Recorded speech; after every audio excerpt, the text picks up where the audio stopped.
Solvent, pababahuin na. Pababahuin na raw ang mga solvent na karaniwang sinisingot ng mga kabataan. Ito ay dahil na rin sa pagkakaalarma pagkataas ng gumagamit ng nasabing pandikit na ito.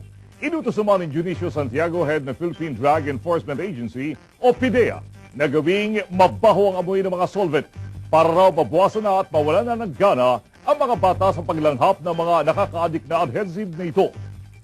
At sa pagkakataong ito, mga kaibigan, makakausap po natin ang Vice President ng Global Brands Company na gumagawa ng rugby solvent na si Mary Grace M. Talents. Para ibigay naman ang kanilang panig sa isyong ito. Magandang gabi po sa inyo, ma'am. Magandang gabi rin po.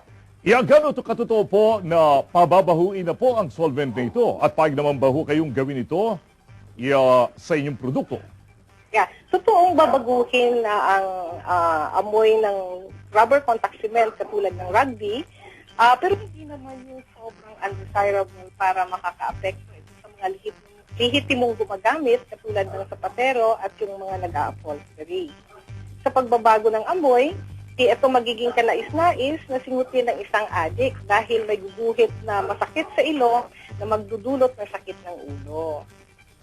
Kung gagawin po mabaho ito, ma'am, ano po ang magiging amoy nito? Magiging amoy medyas, amoy paa, amoy bagoong, amoy durian, o amoy basura po?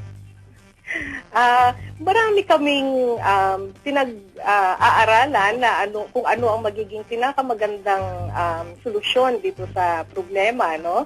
Ang tinitingnan namin, ito ay magiging maasim-asim katulad ng mustard o kaya ay isang scent na nakakahatsing. Pagka naamoy ito o sininghot ng isang addict, tsak hindi siya hihinto sa kahahatsing. Baka naman ho'y matayin sa baho ang gagamit po nitong solvent niya, ma'am. Sa mga addict, talagang makakahimatay ito. In fact, magdudulot ito ng sakit ng ulo para sa kanila. Pero para naman doon sa mga lehitimong gumagamit, katulad nga ng nasabi kong mga sapatero, hindi naman ito makaka-apekto sa kanilang paggawa dahil hindi naman nila sisinghutin. Finally, ma'am, nabagit po ninyo hinggil po roon sa mustard. Ano po ito? Hotdog mustard? Hindi naman po. Ito ay isang scent na maasim-asim.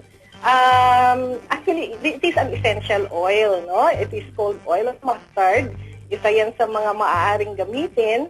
Ito ay magdudulot ng gumuguhit na asim sa loob ng ilong ng isang addict na sisingkot nito. Parang kalamansi po. Mahigit pa sa kalamansi ho. Okay. Maraming salamat po sa pagkakataong na ibigay po niyo sa amin. Thank you very much. Pagbibigay po ninyong pahayag sa isyong ito. Thank you. Dito mga kaibigan, si Madam Mary Grace Talents. Maraming salamat sa iyo, paring Ray.